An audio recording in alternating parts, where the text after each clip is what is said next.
Get going, keep growing with IPED. It's on that note I want to invite you to yet another program from IPED, the Institute of Private Enterprise Development. We have been recreating the spirit of entrepreneurship in Guyana for the past 28 years. So micro, small and medium-sized entrepreneurs, if you need financial assistance and business development services, why not? Come in and talk to IPED. And don't forget too that apart from IPED, we have the youth arm of IPED, known as the Guyana Youth Business Trust. So young persons, you're watching this program, you too can come into the offices of the Guyana Youth Business Trust as long as you're within the age of 18 and 35. We'll be very, very happy to listen to your business ideas and see how we can put those ideas to work. Remember, before we provide financing to you, the young ones, we'll pass you through a training which we call an entrepreneurial development training, after which we are prepared to lend you as much as 800,000 Guyana dollars. Yes, that's for youths between 18 and 35 years. So it's on that note, welcome once again to Grow with IPED. And on my program this week, I'll be having a discussion on sexual violence. But before I do that, let me pause there and let us go for an ad break. Pursue a career in business and management or build your human resource capacity with diplomas and advanced diplomas from the Institute of Commercial Management based in the UK. Contact IPED's Entrepreneurial Development Centre. Our diploma and advanced diploma courses include business studies, project management, marketing, office management, human resource development, and international trade. Affordable evening classes, qualified tutors, a comfortable environment with free learning materials and study facilities. Choose IPED and ICN. Welcome back, and thank you for tuning in to Grow with IPED. Grow with IPED comes every week on NCN, and it's rebroadcast on Channel 9. And NCN is spread across the country. I've been getting tremendous responses from entrepreneurs spread across the country in Region 1, 2, 3, 4, 5, 6, especially in Region 7, 8, and 9 as well. Imagine that. People from across Guyana has been looking at this program, and this program, we believe, is presented to help you, the entrepreneurs of Guyana. Well, I'm very pleased to have in the studio with me this evening Miss Nicole Cole, who is a professional social worker and a person who is involved in a lot of advocacy for women and children. And children as well. And she's very, very happy to be with me in the program this week. It's a short notice I would have given her. I want to thank you and I want to welcome you to my program of Grow with IPED this week. Thank you, Mr. Singh, for having me. I'm very heartened and humbled to be here. I want to thank you very much for taking the time off to be with me here. And, you're very well decked out. Well, I pride myself in dressing well. It's something that my mom and my father would have taught me since I'm a child. I think it's a very good so example. It has grown with me. It's a very good example you're setting for women out there. Thank you so much. Now, our focus on my program this week is we're talking about sexual violence. You may wonder, entrepreneurs, viewers out there, how is sexual violence related to what we do at IPED? At IPED, we're in the business of funding entrepreneurs, micro businesses, small businesses. And, in most cases, very often, there are reasons and things that happen in your life that cause you not to be functioning well. Your businesses are affected. For example, like domestic violence, sexual abuse, so many other things that plague our society, across Guyana and in the world as well. And we feel that addressing this issue, sexual violence, which from time to time, visits all our doors. And we need to know how to deal with this issue when it do happens to us. That is why IPED, we are paying special attention to sexual violence on our program this week.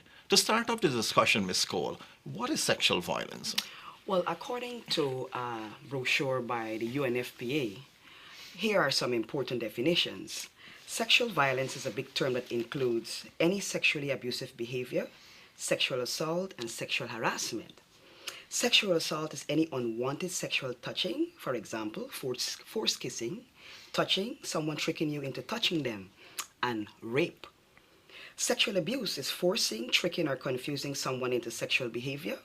And sexual harassment is unwanted conduct or comments of a sexual nature. It can include harassing behavior, comments, and messages.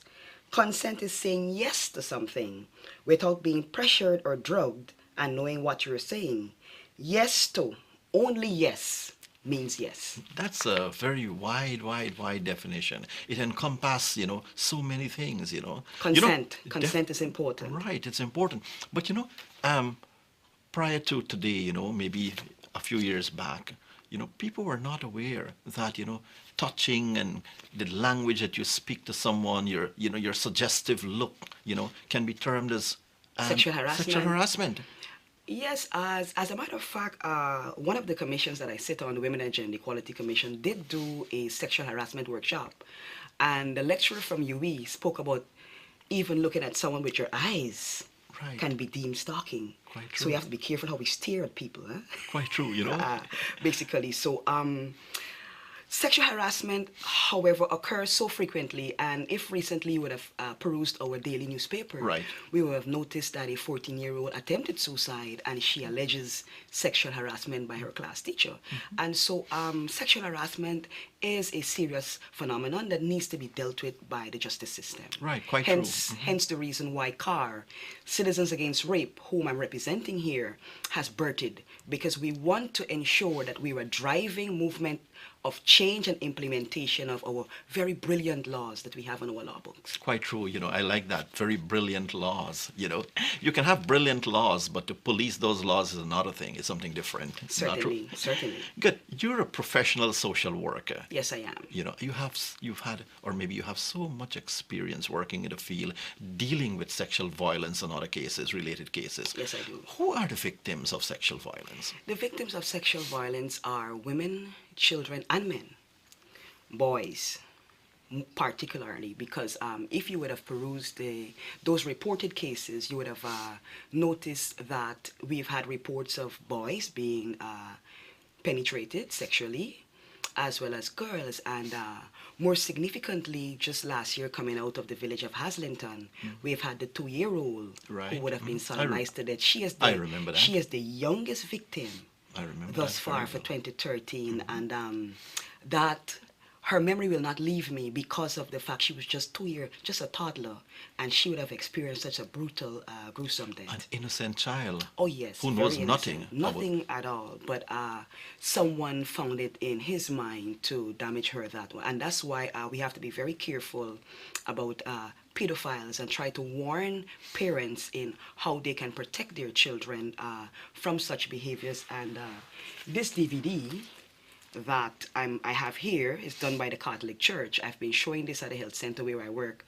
to try to sensitize parents and patients about how they can protect their children. It contains 5 simple steps in how you can prevent child sexual abuse, knowing the warning signs, monitoring who has access to your children, monitoring all programs that your children are involved in. So if they're going to camps, church camps, if they're going wherever they're going, you as the parent supposed to be monitoring, controlling who have access to your children. Not everybody that smile with your child means well, and that is very important. Being aware that pedophiles do exist. Pedophiles are people who find pleasure in children. And of course, if you suspect there's something going on, to communicate. And in Guyana, that's something that we need to do. We need to break the silence Right, and to quite true. communicate our concerns. Very often we're afraid to break this vicious cycle in everything that we do, Yes. or everything that affects Because us. we are fear. We are fear. Fear is We are what very drives fear. that silence. Yes. Who are the perpetrators, you think, and what makes them do it? The perpetrators, by studies that were shown Right. across the world, are mostly men. The Guyana Human Rights Association would have done a brilliant study in 2005, 2006 titled Without Convictions. Okay. And where they showed that a mere 1% of the cases that actually make it to our criminal justice system end in convictions. That in itself is a significant failure of the justice system. And I often refer to the justice system as being impotent, and I think they appear to be suffering from some kind of erectile dysfunction, and perhaps they need a combination drug as an antidote. Well, CAR is here to ensure that we can help drive along the process, because when someone is raped, you've destroyed a soul and humanity, especially for children. Quite true. The girl child loses her self-esteem and may become promiscuous, and you may want to label her, oh, she is this and she's that. And for the boy, he loses his sexual identity. He is totally emasculated. He don't know how to be a man. Quite true. You're so quite true, very, very quite true. Because, sometimes we fail to understand, to appreciate, what would have started or caused this person to behave in a certain way. Right. But we see the manifestation of behavior later on. And right away, we cannot take the person because of how they're behaving. But something happened that brought on that change for women who no longer want men. Right. We have to ask ourselves, were they brutally raped that have led to them having this intense dislike for a man? So they no longer want to feel a penis. And that's the reality. Quite true. Because, sometimes females would tell me, I would never get married. And you ask them why they would not get married? Because they would have seen what their father would have done to their mother. Brutal. And they're scared. Yes, brutality. They're very scared. You see, very scared. We have a society where the violence has become so normalized. Have you noticed the papers every day? Quite true. You can see some type of violence being displayed. And this is where we need to arrest it, because violence is not normal. Rape is not normal. It's not something that is legitimate. It is one of the most serious human rights violations. So we need to arrest it. They're all sinful acts. Yes, they are. They are sinful acts. What are some of the possible causes, do you think, for people to, to be involved in sexual violence? Well, for the most part, the men are the major perpetrators of rape. You do have cases where women engage in seduction of a younger female. Years ago, we had a Mary Kay Letourneau case coming out of New York. Right. And rape, when we look at rape, we must look at it in the context that it is also a weapon of war. Quite true. When men go to war, yeah, they kill even now, and rape. You see that women. now. It's happening in Africa. Yes. In those so devastated much so, countries. Very devastated that even men are raped over there. Quite true. That's the silent phenomenon happening in Africa where men are raped. Okay? So what is it about? It is about power and control. Domination is seldom about sex. Rape is seldom about sex, about power. The perpetrator needs to feel powerful. Powerful. I am the man, I'm in control, and this is what I can do to you. Quite true. Okay? But I'd like to quickly read for you a message by the UN Secretary General Ban Ki-moon, because this is what he would have said as it relates to a UN Women Report in Pursuit of Justice, Progress of the World's Women, 2011-2012. I think that report is very, very, timely, because, we're in the month of Women's History Month. Women's History Month. And it's also Social Workers Month. So I'm happy to be here. Quite true. And we've only recently celebrated International Women's Day. So certainly, go ahead. Justice is central to the effort to help women become equal partners in decision making and development. Without justice, women are disenfranchised, disempowered, and denied their rightful place. But with sound legal justice systems, women can flourish and contribute to the advancement of society as a whole, including by helping to improve those very same systems for future generations, daughters and sons alike. So the boy child wasn't left out here. That is when the woman advances, society advances. Quite true. There's no fear for the man to feel insecure that she's going, because in a woman's natural psyche, she's going to take care of the family.